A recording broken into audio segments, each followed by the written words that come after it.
প্রাচীন মিশরে এমন এক শ্রমিক ছিল যে সারা দিন পাথর কেটে জীবিকা নির্বাহ করত। তার একদিন মনে হলো, আমি যদি রাজা হতে পারতাম মিশরের তাহলে কতই না ভালো লাগতো। রাজার অর্ডারে আমার সবকিছু করতে হয়, আমি নিজেই রাজা হয়ে গেলে আমি তো সবচেয়ে পাওয়ারফুল হয়ে যেতাম। এরপর যেটা ঘটলো, তার ইচ্ছা কবুল হয়ে গেল এবং সে হুট করে রাজা হয়ে গেল। রাজা হওয়ার পর সে ঘুরে ঘুরে কাজ দেখতো সবার। সে দেখলো রাজার চাইতেও শক্তিশালী কেউ আছে, সেটা হচ্ছে সেই সূর্য। সেই সূর্য এত প্রখর আলো দেয়, সে রোদে রাজারও পুড়তে হয়। তখন তার মনে হলো, না, আমি তার চেয়ে সূর্য হলে বেটার হয়। তারপর সে সূর্য হয়ে গেল, সবাইকে রোদে পুরানো শুরু করলো। হুট করে খেয়াল করলো তার চাইতেও শক্তিশালী কেউ আছে, মেঘ। মেঘ সেই সূর্যের আলো ঠেকিয়ে দিচ্ছে যখন ইচ্ছা তখন। তখন তার মনে হলো, সূর্যের চাইতে আমি মেঘ হব, মেঘ হয়ে সূর্যকে আটকাবো। যেমন চাওয়া তেমনই কাজ, সে মেঘ হয়ে গেল। মেঘ হয়ে সে ঘুরে বেড়াচ্ছে এবং সূর্যকে যখন ইচ্ছা আটকিয়ে দিচ্ছে। এরপর কি হলো জানেন?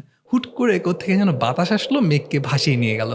তখন তার প্রচণ্ড রাগ হলো, কিরে আমার চাইতেও তো কেউ শক্তিশালী আছে, সেটা তো বাতাস। সো তাহলে আমি বাতাস হব, বাতাস হয়ে সব কিছু উড়িয়ে নিয়ে যাব। তারপর সে বাতাস হয়ে গেল, তারপর সে দমকা হাওয়া হয়ে, ঝড় হয়ে যা ইচ্ছা তা উড়িয়ে নিয়ে যেতে থাকলো। কিন্তু হুট করে খেয়াল করলো বিশাল একটা পাথরের চাঙড়, সেটাকে সে যতই ধাক্কা দিচ্ছে কোনোভাবেই উড়িয়ে নিতে পারছে না। তখন তার মনে হলো, এই পাথরটা বাতাসের চেয়েও শক্তিশালী, আমি পাথর হব। তারপর সে পাথর হয়ে গেল।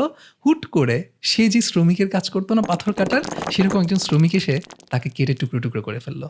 তারপর সে রিয়েলাইজ করলো সে আসলে যেখানে ছিল সেখানেই ভালো ছিল, যেভাবে ছিল সেভাবেই ভালো ছিল, এবং সেটাই সবচেয়ে শক্তিশালী পজিশন ছিল। আমরাও কি একই কাজ সারা জীবন করে এসেছি না? ছোটবেলায় মনে হতো বড়রা কত মজা করে, বড়দের মতো যদি হতে পারতাম।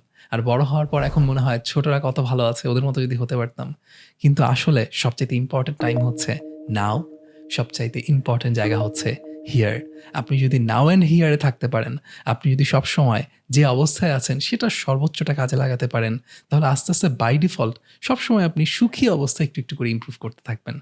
বারবার আফসোস করতে হবে না, অন্য কিছুর দিকে তাকাতে হবে না। বরং নিজে যখন যেখানে আছি, বেস্ট এফোর্টটা বেস্ট ওয়েতে নিজের বেস্ট ক্যাপাসিটিতে আমরা যদি দেই, তাহলে বেস্ট লাইফটা লিড করা সম্ভব ইনশাল্লাহ।